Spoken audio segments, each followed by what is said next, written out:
naked men, my man being one of them. So they were damn naked, like naked for real, naked. Tell me, what would have you done in that scenario? Like,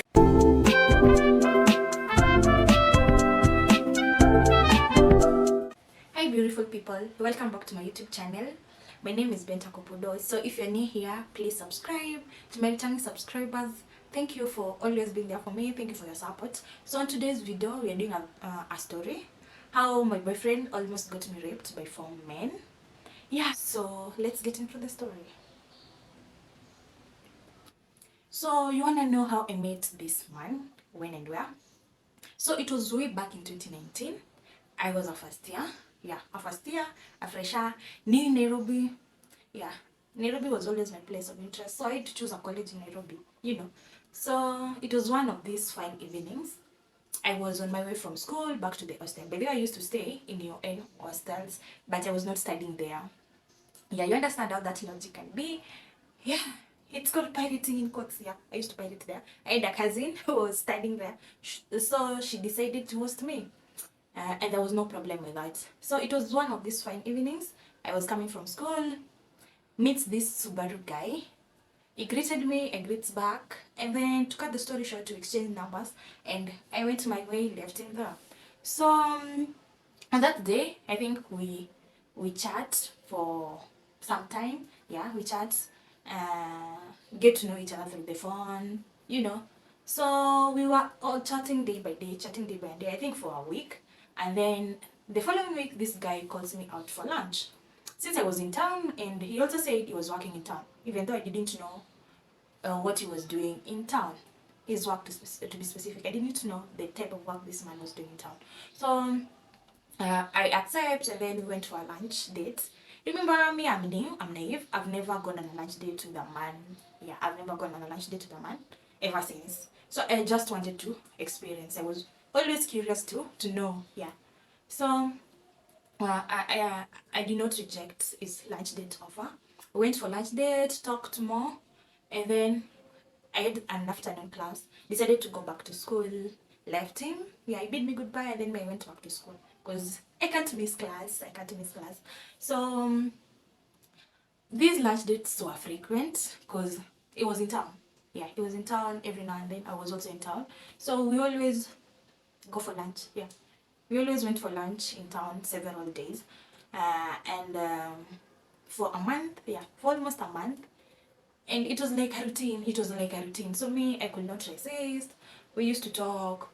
Yeah, it was just playing all along. Because why not? You know. So from there, this man, one of the Fridays, I think after a month, this man calls me and then asks me if we can go out for dinner. It was in the evening, I think, yeah, after classes. So my cousin was also in the room. Remember, all this time I haven't told her about this my man or this boyfriend that I met. So this guy calls me. I say yes, we can meet up in town after I do some other things. So I've never told my cousin about this man. Reason being, I did not want to tell her because I think she was very protective, yes. And then she was like, I'm still young and new in Nairobi, so how do you expect me to explain to her I met a guy, just a random guy, and we've been going for dates, for lunch dates, and now we're going for dinner dates. I could not tell her. So I showered and then told my cousin, I've got a friend in town who is doing shopping. So this friend of mine has called and wants me to go help her do some shopping and then escort her to her place. So I think she knew all my friends and then she was very okay with that. So I told her maybe if I don't come back, I'll be at my friend's place. So don't worry, you know, because she knew all my friends. I'd introduce her to all my friends, so she was so much okay with that. So I showered and then goes. So reaching town, I texted my guy, he was already there, picks me up, went for one of the hotels in town. Even can't remember the name, by the way. I think I was new. Yeah, it was a month, but then I can't remember which hotel was that. It was different from the one that we usually went. It was along, what I remember, it was along Moi Avenue. Yeah, along Moi Avenue, but Since to date, I can't remember it was which hotel. Because I think I was not interested in knowing the name or whatever. I was interested in food. Yeah. So we ate, took drinks, yeah, soft drinks. And then this man comes up with a story. He comes up with a story that, you know, I've got friends who are clubbing and they're clubbing around Nairobi West. Yeah, they're clubbing around Nairobi West and they're welcomed me to go club with them. So he was asking if he can go along with me. So me, I've never clubbed. I was so much interested in wanting to know what people normally do in clubs, how it goes. You know, I've never tasted alcohol ever since. So I wanted to test the waters, test what people normally do. Yes, I'm naive, but I'm curious to know. You know, curiosity almost killed the cat, they say. So I think my curiosity almost killed me. Yeah, almost made me. Hey, and I go all the time, all those I went. So since I was curious, I did not reject the offer. So we finished and then get into his Subaru, headed to Nairobi West, where his friends were. So we reached there in the club, in that specific club. I think it was around that club. I can't remember the name also. It's in Nairobi West, but I can't remember. I don't know, it's next to Clean Shelf. Yeah, something like that. There is Kamwal in Nairobi West, but I even can't remember. It's way back in 2019. And these things happened when I was new in Nairobi, so I could not know much about those clubs. So me, I was only told it's in Nairobi West. And yeah, so yeah. The name I can't remember. So we get there, enters where his friends were, greets them, and then they asked me if I've already, yeah, kama nishai kunywa. My friends, I haven't tasted even, I don't know how alcohol tastes. So since I was not a drinker, they suggested that I try this soft beer. I think I tried Smirnoff and it did go well with me. And then their table was fully packed, all kinds of alcohol, all kinds of drinks, shisha, you know, Velo was there, so everything. That was my first time seeing Velo. Yeah, it was my first time seeing Velo. My first time seeing shisha. Shisha tu nilikuwa tu najua. Yeah, and then Velo, it was not Velo. I think the today's Velo, it was Lift, yeah. I think it was Lift, if I'm not wrong, it was Lift. So I took my Smirnoff drink, the one cup bottle, I tried it and then it was much okay with me. It was much okay. So I asked for another Smirnoff drinks. Still I was not getting drunk because I think, yeah, I was not still getting drunk because it is not that, its alcohol percentage is not that high. But to them, they were, I think, walikuwa wanakunywa makali na it was getting into their mouths by that time. So it's around 11 p.m. It's around 11 p.m. Mimi nishakunywa tu Smirnoff zangu mbili. Them, they're drunk. So I asked for another Smirnoff. So this my guy accepts, yeah. Because, you know, I'm naive, but I'm curious and I'm not getting drunk. I want to reach their level. If it's drinking Smirnoff, hata kumi, I'll drink to reach their level. For me to know how, that feeling of getting drunk. You understand? So, nikakunywa hii yangu ya tatu. I drank my third bottle, but I was okay. You know that feeling of getting drunk? Feeling of getting drunk and then you're not drunk. Wako karibu kulewa lakini hujalewa. So them they were all, like walikuwa wamelewa kabisa. It's around 12 now, 12 in the midnight. So this guy decided that since it's getting much and he was driving, he cannot drop me back to you. And so maybe if we go to his place and then sleep there, and then tomorrow morning he was to drop me. So me I was saying it is not that good because I already told my cousin. So I thought it was not so much okay to go to his place because I was feeling that I was betraying my cousin since I told her I was going to my friend's place and then now this guy wants me to go to his place. So, but then he convinced me that his place, he has got three rooms. So I'll get to sleep in one of the rooms. So his friends were also drunk. By the way, there were three of his friends.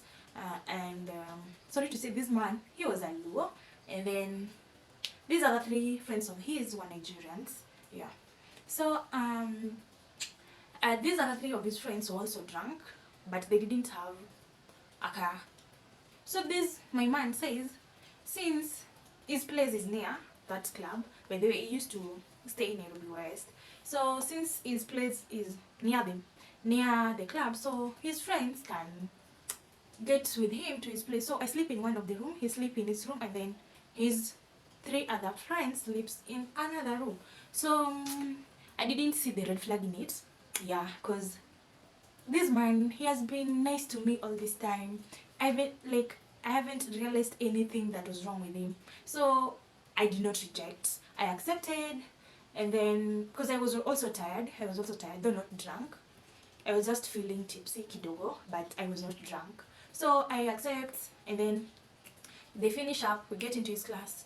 We got into his car, and then drove to his place in near that club in Nairobi West. So everybody departs into the room. So me was tired. I remember that day I had a dress on, yeah, because it was dinner.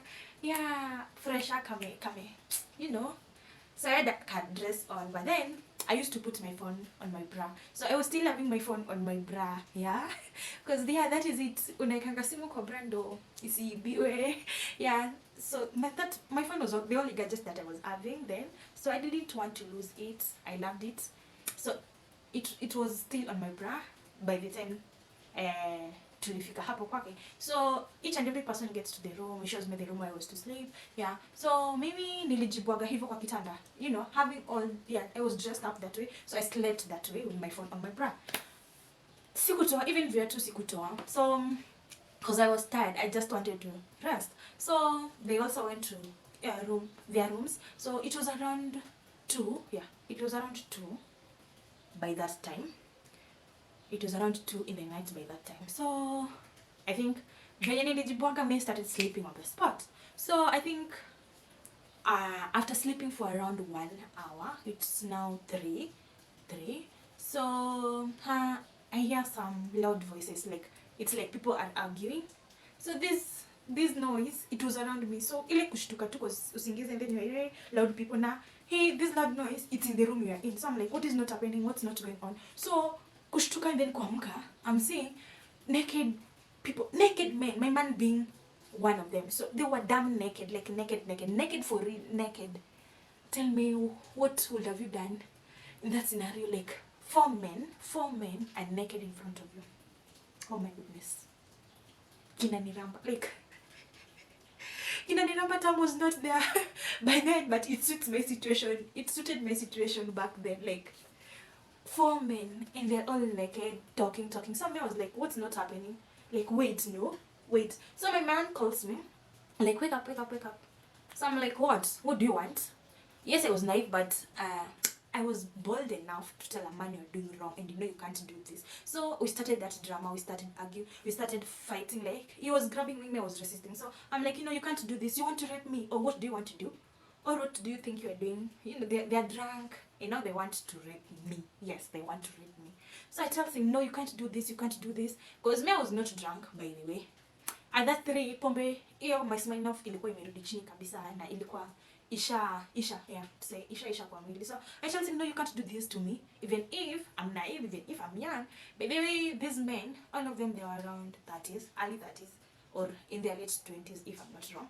So I'm telling them, no, you can't do this to me. So I push him away, rushed to the bathroom, by the way. Bathroom yake ilikuwa hapo, like, ni bedroom, yes, but the bathroom, kuna njia kwenda kwa bathroom towards the balcony. Yeah, sijui venye that all that nyumba ilikuwa ina, like, venye ilikuwa imejengwa, I didn't understand venye ilikuwa imejengwa, but the bathroom was like iko nje ya balcony, like iko nje towards the balcony. Ukiwa kwa hiyo bathroom, balcony ndio hiyo hapo. So yeah, I goes to the washroom. I texted my cousin that I'm in danger. I think my cousin was not sleeping by that time because she was online. I tell some my friend I'm in danger. She's like, what danger? I think and then tells her I can't explain now, but just know I'm in danger. I'm in Nairobi West and I'm in danger. Then she said, share me your location, share me your location. I shared my location, and then she's like, I'm coming for you right now. I'm like, Sasa, no, you can't come, because if you come here, we'll be in danger, two of us. So you do this, just pray for me, because yeah, just pray for me. But all in all, I'm in danger. Now I'm taking a Uber because I already have your location. So you do this, just find a way so that you can meet, and then text you, because I'm ordering a Uber right now.